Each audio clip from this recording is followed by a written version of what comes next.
할렐루야, 날 만나라 찬양하고 하나님을 찬양합니다.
오늘 우리에게 주시는 하나님의 말씀은 요한복음 20장 19절에서 23절의 말씀입니다.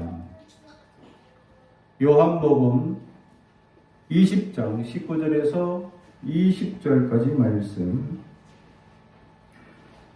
하나님의 말씀을 봉독합니다. 하나님의 말씀을 경청해 주시기 바랍니다. 이날 곧 안식 후 첫날 저녁 때에 제자들이 유대인들을 두려워하여 모인 곳에 문들을 닫았더니 예수께서 오사 가운데 서서 이르시되 너에게 평강이 있을지어다. 이 말씀을 하시고 손과 옆구를 보이시니 제자들이 주를 보고 기뻐하더라. 예수께서 또 이르시되 너에게 평강이 있을지어다. 아버지께서 나를 보내신 것 같이 나도 너희를 보내노라. 이 말씀을 하시고 그들을 향하여 숨을 내쉬며 이르시되 성령을 받으라. 너희가 누구의 죄든지 사하면 사하여질 것이요 누구의 죄든지 그대로 두면 그대로 있으리라 하시니라. 12 제자 중에 하나로서 디두모라 불리는 도마는 예수께서 오셨을 때에 함께 있지 아니한지라. 다른 제자들이 그에게 이르되 우리가 주를 보았노라 하니 도마가 이르되 내가 그의 손에 못자국을 보며 내 손가락을 그 못자국에 넣으며 내 손을 그 옆구리에 넣어 보지 않고는 믿지 아니하겠노라 하시니라. 아멘. 오늘 우리 가슴에 손을 얹고 축복의 언어합니다. 나는 하나님의 사람입니다. 축복의 사람입니다. 우리 가정은 영혼이 잘됨 같이 범사가 잘되고 강건해지는 가정입니다. 우리 교회는 번성하고 창대하게 되며 하나님의 언약이 이루어지는 교회입니다. 아멘. 오늘 말씀의 제목은 성령을 받으라 라는 제목의 말씀으로 은혜를 나누고자 합니다. 오늘 말씀 예수님께서 부활하시고 안식 후 첫날이었습니다. 그날, 오늘 성경에는 이날이라고 되어 있습니다. 이날. 바로 부활하신 후 안식 후 첫날, 그날 저녁이죠. 주님께서 부활하시고 그날 저녁, 사람들이 두려워서 모여있는 그날. 그래서 유대인들이 자기들을 잡아서 여러 사람들을 지금 잡아가는 상황 가운데 두려워 모여서 숨어있는 이날. 예수님께서는 그들에게 찾아오셨습니다. 예수님께서 언제 찾아오십니까? 예수님을 언제 만날 수 있습니까? 이날입니다. 우리가 두려워하고, 우리가 놀라워하고, 우리가 무서워하고, 우리가 정말 하나님의 은혜를 소망하고, 하나님을 기대하고, 하나님을 앙망하고, 하나님께 나아가는 그날, 우리에게 찾아오신다라는 것. 그렇습니다. 하나님의 크신 은혜는 우리가 하나님을 간절히 바라고 지금 억압에 눌려있고 두려움에 떨려있으며 걱정과 근심으로 쌓여있는 우리 그날 우리에게 임재하시고 말씀하시고 역사하기 위하여 찾아오시는데 어떻게 찾아오느냐. 사람들은 마음의 문을 닫고 사람들은 빗장을 걸고 사람들이 자기들을 잡아갈까봐 두려운 마음에 문을 다 걸어 잠근 그 사이에 주님은 이미 들어와 계셨다라는 겁니다. 할렐루야. 그렇습니다. 우리는 문을 닫았지만 주님은 그 문을 뚫고 들어오셨다라는 사실이죠. 이게 놀라운 은혜다라는 것. 사람들은 두려운 마음의 문을 닫습니다. 사람들은 세상에 너무나 많은 눌림의 문을 닫습니다. 사람들은 세상에 수많은 시험과 환난의 마음의 문을 닫아버립니다. 더 이상 믿음으로 승리하지 못할 것 같고 더 이상 역사가 일어나지 않을 것 같고 더 이상 하나님의 놀라운 역사가 이 땅에 뿌리내리지 못할 것 같고 세상에 너무나 강력하고 이 하나님을 반대하는 세력들이 너무나 크게 보여서 두려운 마음에 하나님의 역사가 과연 이루어진다면 이런 전쟁이 일어날 것이냐, 이런 코로나가 계속될 것이냐, 또는 이런 현상들에 대해 계속될 것이냐라는 두려운 마음에 눌려버려 사람들은 하나님의 역사를 더 이상 소망하지 못하고 기대하지 않고 살아가는 사람들이 있다라는 사실이죠. 그래서 세상이 더 이겨 보이는 것 같고 세상이 더 성공되어져는 것 같고 세속으로 나아가는 사람들이 더 잘 되는 같은 기준으로 보인다는 겁니다. 여기에 우리의 시각의 차이가 하나 있습니다. 세상 사람들이 잘 되고 성공해 보이는 시각적 관점이 우리에게 어떤 관점으로 있느냐라는 겁니다. 돈 많이 벌고 세상에 명성을 떨치면 잘 되는 것 같습니까? 그게 주님이 성공시켜주는 기준입니까? 아닙니다. 세상의 성공의 기준이 큰 기업을 하고 돈 많이 벌고 그렇게 명성이 높아지고 그렇게 잘 되는 것이 하나님 기준에서 성공의 기준일까요?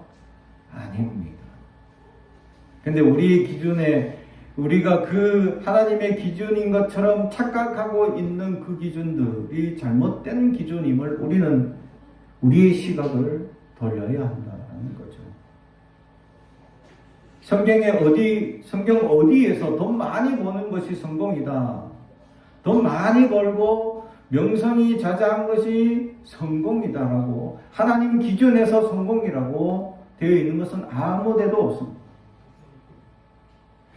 하나님 기준에서 성공이라고 하는 것은 예수 그리스도 뿐이라고 얘기하고 사도 바울은 십자가라고 얘기하며 세상적 성공이라는 물질과 명성에 대해서 사도 바울은 아주 심각하게 우리에게 던져주고 있습니다. 그것을 뭐라고 얘기합니까? 배설물로 여기고 있다. 이걸 직설적으로 표현하면 뭡니까? 똥이라는 겁니다. 물질도 똥이고 또 명성도 배설물일 뿐이다 라고 표현하고 있음에도 불구하고 우리는 그 배설물과 같은 것들을 소망하고 기대하면 어리석은 기준에 살고 있지는 않습니다. 그렇다면 그리스도인들은 항상 가난하게 살게 하실 것입니까? 그렇지는 않습니다. 우리의 기준이 우선순위에 무엇이 있느냐라는 거죠. 그 우선순위 때문에 복음을 위하여 십자가를 위하여 영광을 위하여 살아가는 우선순위 때문에 필요한 물질과 환경과 여건을 채워주시는 거죠. 우리는 엉뚱한 우선순위를 바꿉니다. 먼저 영광과 먼저 물질을 주시면 영광 돌리겠습니다. 먼저 성공시켜 주시면 내가 행하겠습니다. 내가 먼저 하나님의 풍요를 허락해 주시면 내가 하나님의 영광을 돌리겠습니다. 라는 잘못된 기준이 마치 올바른 기준인 양 얘기하는 사람들이 너무 많다는 거죠. 그래서 우리의 기준들은 자꾸 흐려집니다. 그래서 요즘 우리가 소셜미디어에서 인기 있는 이야기들이 뭡니까? 어떻게 하면 돈을 많이 벌 수 있습니까? 어떤 유튜브를 보니까 1,000,000원 가지고 어떻게 하니까 몇 억 벌었다 라는 제목을 딱 얹으니까 사람들이 호기심으로 막 눌러보는 겁니다. 저는 다 허황된 꿈이다 라고 얘기하고 싶습니다. 우리의 기준이 성공이 아니기 때문에, 세상적 기준의 물질이 아니기 때문에, 세상적 기준인 명성이 아니기 때문입니다. 세상적 기준인 그런 기준이 아니기 때문이죠. 그런 것들로 세워주시는 목적은 뭐냐? 그러면 부를 주시는 목적은 뭐냐? 그리고 하나님께서 그렇게 고위 관직을 세워주시는 목적은 뭐냐라는 거죠. 그 관직을 통해서 복음을 전하는 일에 사용되라는 겁니다. 실제로 저도 선교를 하면서 이 대사가, 어느 나라의 대사가, 한국 대사가 이 교회 안수 집사님이었을 경우를 경험해 봤습니다. 그때는 그 나라에 있는 모든 선교사들에 대한 편의가 완전 모든 문서 작업이나 이런 일들이 일사천리로 진행이 됩니다. 어떤 어려움이 있어서 분쟁이 있거나 또 어떤 서류를 떼기 위해서 이 국가의 도움을 위해서 대사를 방문하거나 또 협조를 하기 위해서 이 협조를 요청을 했을 경우에 대사가 예수를 안 믿으면 그 일이 얼마나 깐깐하고 복잡하고 정말 이 간단하게 해결해 줄 수 있는 문제도 복잡한 이 서류 요청이나 복잡한 방법을 동원해 가지고 어떨 때는 안 되기도 한다라는 겁니다. 근데 대사가 예수 믿는 사람이니까 그냥 모든 일이 일사천리로 처리됩니다. 그렇다고 그게 불법이냐? 그렇지 않다. 하나도 불법되지 않고 하나도 법에 어긋나지도 않고 그냥 법대로 그냥 진행시켜 준 것뿐인데 너무나 일이 잘 진행되더라는 겁니다. 그런 일들을 위해서 그렇게 자료를 세워주고 있다라는 것. 복음을 위해서, 영광을 위해서 그런 일들을 세워주고 있다는 거죠. 그러나 하나님께서 부욕케 하시는 목적이 뭡니까? 구약 성경에 끊임없이 우리 주변에는 가난한 자가 끊임없을 것인데 너희가 손을 펴라. 바로 우리가 손을 펴기 위해서 하나님께서 물질과 풍요를 세워주셨다는 겁니다. 내가 손을 펴지 않으면 그 부가 아무 소용이 없다라는 것을 말씀합니다. 예수님께서도 거지 나사로를 비유하시며 부자에게 끊임없이 집 앞에서 먹을 것을 요구했지만 풍요롭게 주지 못합니다. 그러자 예수님께서는 그 거지 나사로는 천국에 가 있게 하고 이 부자는 지옥에 가게 만드시다라는 겁니다. 그 부를 하나님이 주신 부를 하나님께 영광을 위하여 십자가를 위하여 온전히 사용하지 못한 죄악을 묻고 있었다라는 거죠. 사랑하는 성도 여러분, 우리는 우리의 기준이 어디에 있느냐라는 거죠. 그래서 많은 사람들이 성공하지 못하고 물질적 풍요가 채워지지 못할 때마다 우리의 문이 닫혀 있습니다. 우리의 마음이 강팍하게 됩니다.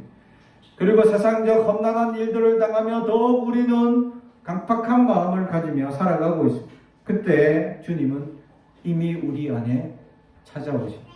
그리고 제일 먼저 하시는 말씀이 뭔지 아십니까? 샬롬, 평안이 있을지어다. 할렐루야. 우리는 평안하지 못하죠. 늘 불안합니다. 늘 행복하지 못합니다. 늘 풍요롭지 못합니다. 뭔가 부족하다고 느껴서 자꾸 욕망과 욕심이 자꾸 쌓여서 우리 안에 평안이, 진정한 평안이 없고 늘 두려움에 쌓여 살고 있지는 않습니다. 그래서 주님께서 우리에게 찾아오셔서 늘 우리에게 제일 먼저 주시고자 하는 것이 평강이 있을지어다. 할렐루야. 우리 안에 평강이 있기를 원합니다. 주님이 찾아오셨고 주님이 우리 안에 역사하시면 세상의 어떤 두려움도 떠나갈 줄로 믿습니다. 진정한 평화가 우리 안에 임하게 된다는 거죠. 그렇다고 당장 이 현실적인 문제나 어려움들이 해결됐나요? 그러지 않습니다. 전혀 해결된 것이 없습니다. 그러나 우리 마음에는 알 수 없는 평안이 찾아온다라는 것. 그래서 그 문제가 죽을 것 같은 문제들이 하나님의 거시적인 안목을 통하여 보게 하시고 그 문제들이 금방 조금씩 해결되어져 가는 놀라운 역사를 보게 된다라는 사실. 사랑하는 성도 여러분, 세상을 주관하는 분이 하나님임을 잊지 말아요. 우리는 그것을 잊을 때가 많습니다. 마치 하나님이 역사하지 않는 것 같이 우리는 절망하고 염려하고 걱정하며 살아갈 때가 너무나 많다라는 사실. 그런데 이 두려워하는 우리에게 주님은 이미 그 단단한 빗장을 뚫고 우리 안에 들어오셔서 평강이 있을지어다 라고 말씀합니다. 사랑하는 성도 여러분, 무엇이 두렵습니까? 무엇이 염려됩니까? 무엇이 걱정되고 있습니까? 그것은 마치 여러분 안에 믿음이 없는 줄 돌아볼 수 있어야 합니다. 믿음이 있다면 주님이 주시는 평안이 여러분 안에 깃들길 주님의 이름으로 축복합니다. 두 번째는 연약해진 우리의 믿음을 단단하기 위해서 20절 이 말씀을 하시고 손과 욕구를 보이시며 제자들이 주를 보고 기뻐하더라. 아멘. 손과 옆구리를 보여주셨다는 거죠. 그게 뭡니까? 내가 주님이다. 내가 부활하겠다라고 약속했는데 지금 너희가 보고 있는 내가 그다. 라는 믿음을 다시금 그들에게 보여주시죠. 다시 말하면 우리에게 믿음이 강해지면 주님으로 인하여 기쁘고 즐거워할 수 있다라는 것입니다. 세상에 눌리고 두려우면 늘 걱정과 염려로 우리는 늘 평안을 누리지 못하고 기쁨을 누리지 못하지만 주님을 만나면 주님이 주시는 기쁨과 평안으로 우리는 즐거움과 기쁨이 넘칠 수 있다라는 사실. 사랑하는 성도 여러분, 주님을 만나고 주님의 놀라운 기쁨이 우리 안에 넘칠 수 있길 주님의 이름으로 축복합니다. 그러면서 21절 예수께서 또 이르시되 너에게 평강을 있을지어다. 아버지께서 나를 보내신 같이 나도 너희를 보내노라. 아멘. 결국 부활하신 주님께서 우리에게 오신 궁극적인 목적을 이제 말씀하고 있습니다.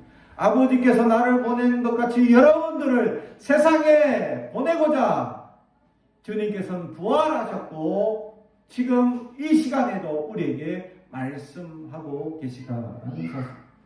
세상에 우리가 그냥 살아가라고 말씀하는 것이 아니라 세상을 향하여 우리가 보냄을 받은 자들이다 하는 사실이죠. 사랑하는 성도 여러분, 세상은 우리의 밥입니다. 여호수아와 갈렙은 거인족을 바라보면서 그들은 우리의 밥입니다 라고 선언하는가 반면 10명의 정탐꾼들은 도저히 이길 수가 없습니다. 무섭습니다. 두렵습니다. 라고 얘기를 하죠. 그럴 때 하나님은 이 거인, 자기들보다 몇 배나 큰 민족을 보고서도 저들은 우리의 밥입니다 라고 했던 여호수아 갈렙을 결국 하나님이 꿈꾸시던 그 가나안 땅에 들어가게 하십니다. 모세도 들어가지 못한 그 땅을 여호수아 갈렙만이 들어갑니다. 그 이유는 뭡니까? 저들은 우리의 밥입니다 라고 고백했던 그 한마디 믿음을 보시고 주님은 그들을 가나안 땅으로 들어가게 하셨다는 사실. 사랑하는 성도 여러분, 세상을 두려워하지 마십시오. 우리의 밥이기 때문입니다. 세상에 어떤 두려움이 덮친다 한들 우리는 두려워하지 마십시오. 세상은 우리의 밥이기 때문입니다. 우리가 그곳에 보냄을 받아서 우리가 살아갈 때에 사람들을 우리는 이길 수 있고 능히 하나님께서 이길 수 있는 능력을 더하여 주신다라는 것이죠. 그래서 주님께서는 이 세상에 우리를 보내시고 우리는 보냄을 받은 자로서 살아갈 수 있어야 한다라는 사실입니다. 그렇죠? 전쟁이 일어났을 때에 이 사신을 보내죠. 사신이라는 건 뭡니까? 전쟁뿐만 아니라 일반적으로 사신을 보낼 때 사신은 뭡니까? 그 나라의 지도자를 대표해서 보내는 것을 의미합니다. 그럴 때 이 사신을 이 대통령이 온 것처럼 대접해 주는 겁니다. 그렇게 해서 그가 전달하는 모든 그 나라의 왕이 전하는 모든 내용 이런 것들을 접수하고 또 우리의 이야기를 그 사신에게 전달해서 이렇게 서로 협의를 해 나가는 거죠. 사신 그 사람은 대통령이 아닙니다. 본인이 직접 내가 대통령에서 명령하거나 결정권자가 아닙니다. 그러나 나 뒤에는 누가 있습니까? 하나님이 있습니다. 우리는 사신입니다. 하나님이 보냄을 받은 사도들입니다. 하나님께서 우리를 세상에 보내주셨고 우리는 세상에 보냄을 받은 사람. 우리 뒤에 있는 누가 있습니까? 우리의 백, 영원한 든든한 백. 세상의 어떤 백보다 가장 좋은 백. 하나님이 우리의 백이 되어 주셔서 우리를 인도해 주십니다. 이런 믿음을 가지고 우리는 세상에 당당하게 말씀을 증거하고 선포하며 살아갈 수 있어야 한다는 사실. 그럴 때 하나님께서 놀라운 역사로 우리를 이끌어 가시고 하나님의 크신 역사 가운데 우리를 붙들어 주십니다.